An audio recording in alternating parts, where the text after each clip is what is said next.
This year was certainly an interesting year with several kind of items coming into play that made things a little bit different than they'd been in the past. Last summer, we learned of the Supreme Court's decision that no longer allowed us to consider the race or ethnicity of an applicant in the context of our holistic review. And we thought that was going to be kind of the main thing that would kind of hang over this entire year, but then FAFSA came along and the federal financial aid application was delayed in its release, and then ultimately also had several different versions as the federal government was looking to provide us with the data that we needed to provide students with financial aid packages.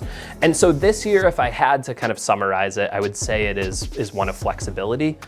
We had a number of students who were unable to make their decision because they didn't have aid packages from all the institutions that they were applying to. They were still working through kind of what their costs would be at the various places to which they've been admitted. And we also had to kind of extend our deadline to accommodate for that. And so while there was a lot of kind of tension and uncertainty with this year's process, I do think one thing that didn't change is the personal attention and the service that was provided to students considering Providence College. Much like they expect when they get to PC, our staff and those staff in the Office of Financial Aid were available to them to help them through a difficult time and let them make the informed decision that they needed to for the fall. As we sit here today, the class of 2028 is about 1,240 students.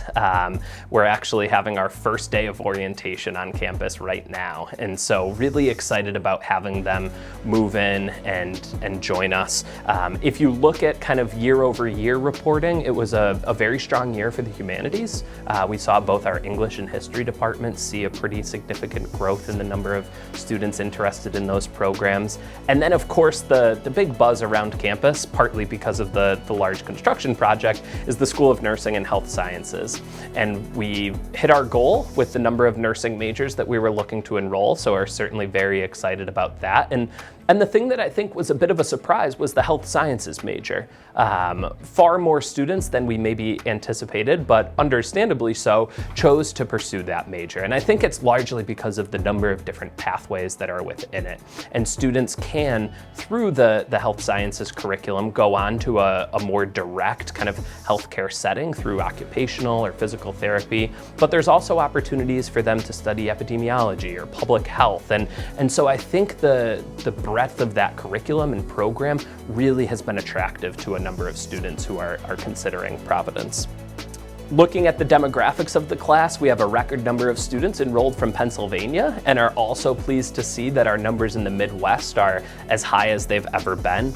We have 17 students who are joining us from the Cristo Rey Network, which is a large kind of initiative that the college announced 2 years ago to support as well as reward those students through a scholarship program, and we're pleased to see that is really kind of paying off, and excited about the contributions that they'll bring to campus. They come from as close as Boston, Brooklyn, and New York, but we also have some joining us from Las Vegas, Minneapolis, and even further beyond.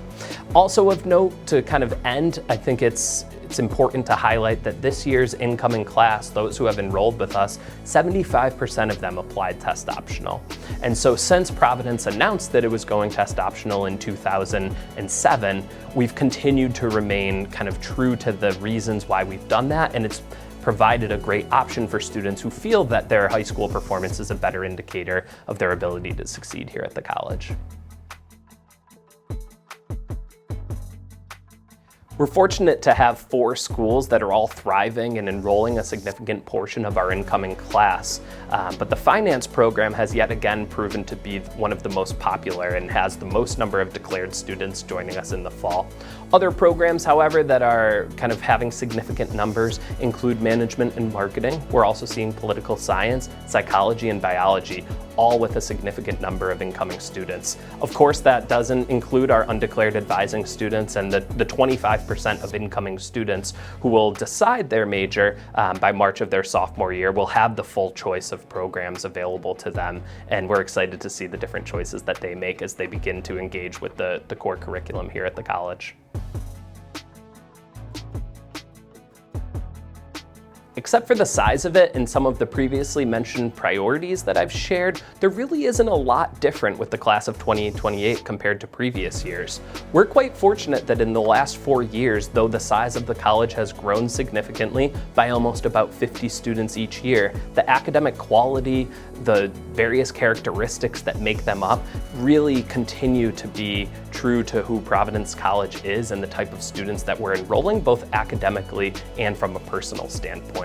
And I think that's really a testament to the staffs in both the offices of admission and financial aid, but also faculty and staff across campus who continue to share the transformational experience that a student can have on our campus, and that continues to resonate and appeal to a much larger number of students.